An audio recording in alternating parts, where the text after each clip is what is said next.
to attend the first film in our Global Lens art film series, Adrift. This Friday at noon, for Friday Forum, we will be joined by Professor Jeffrey Hewings, who will discuss current problems and issues with the Illinois economy.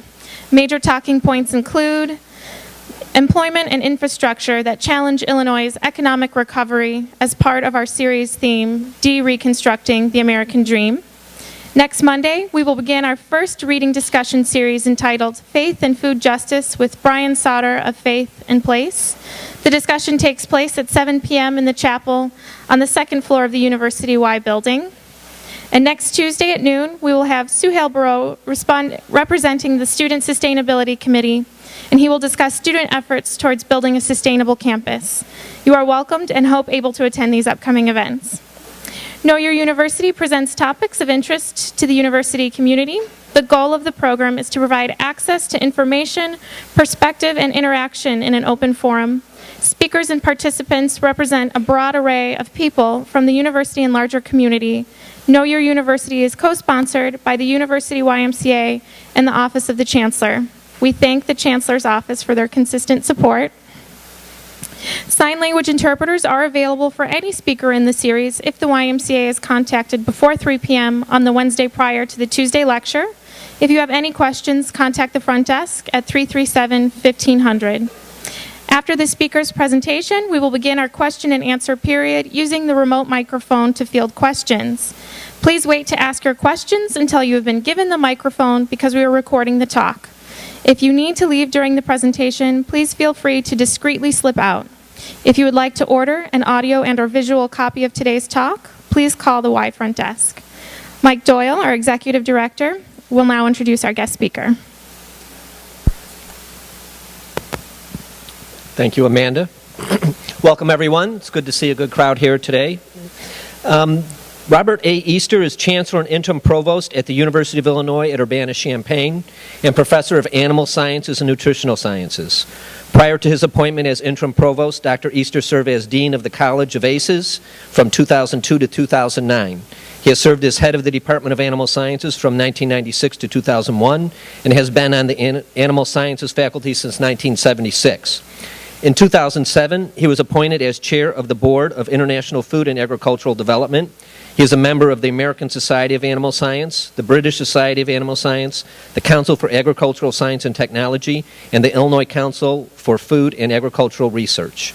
Dr. Easter received the American Feed Industry Association Award for Non-Ruminant Nutrition Research from the American Society of Animal Science and was also awarded the prestigious Paul A. Funk Award for contributions to Illinois agriculture.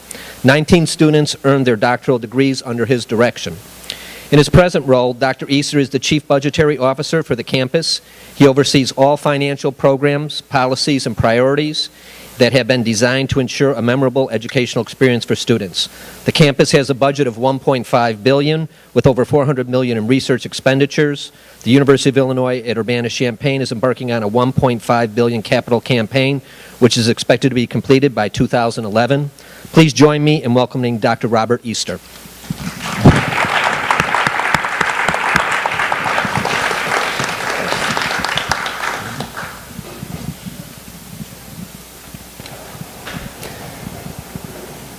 Is this working? Yes, it is. Wonderful, wonderful system here.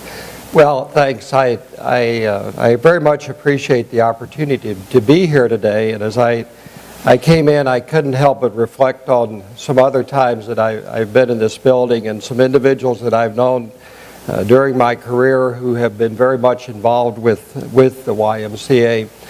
Going back, very few in the room will remember H.W. Todd Norton, who was one of my early mentors as a faculty member.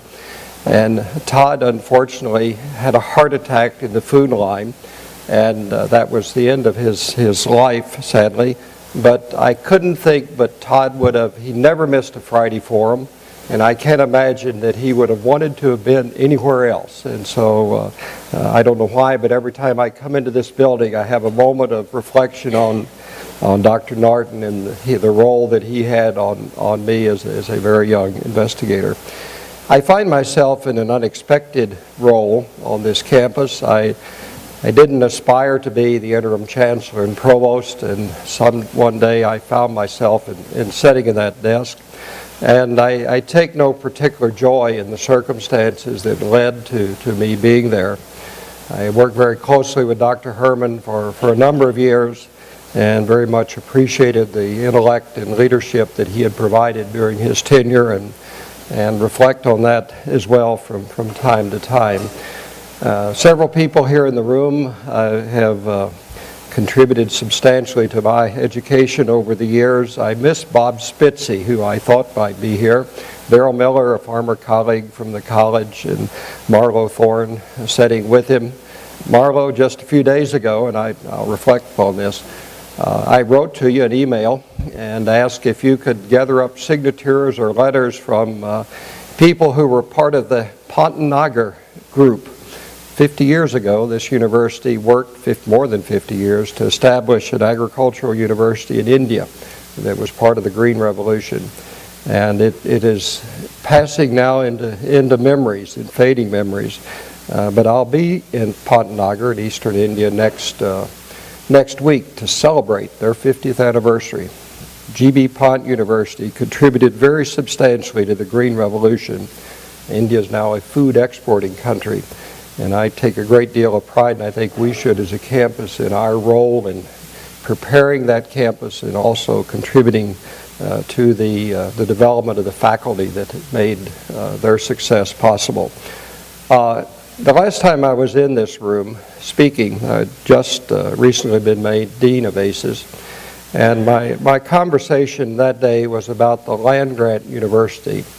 And I want to begin at that point again today and talk a bit about universities like the University of Illinois, land-grant universities, and then I'll come to our budget circumstances and the challenges that our current situation is creating for that very long history of that very historic mission. If you go back more than a century in the history of the United States to the 1800s, there was a movement, and perhaps it began at Yale in the 1830s. I'm not quite sure. There was quite a conversation on that campus about whether a university purpose should be focused on classical studies or whether it should be focused on more relevant topics that applied to the needs of the nation, and whether the student body should be expanded to include those who came from families without resources as well as those who came from what was then the aristocracy.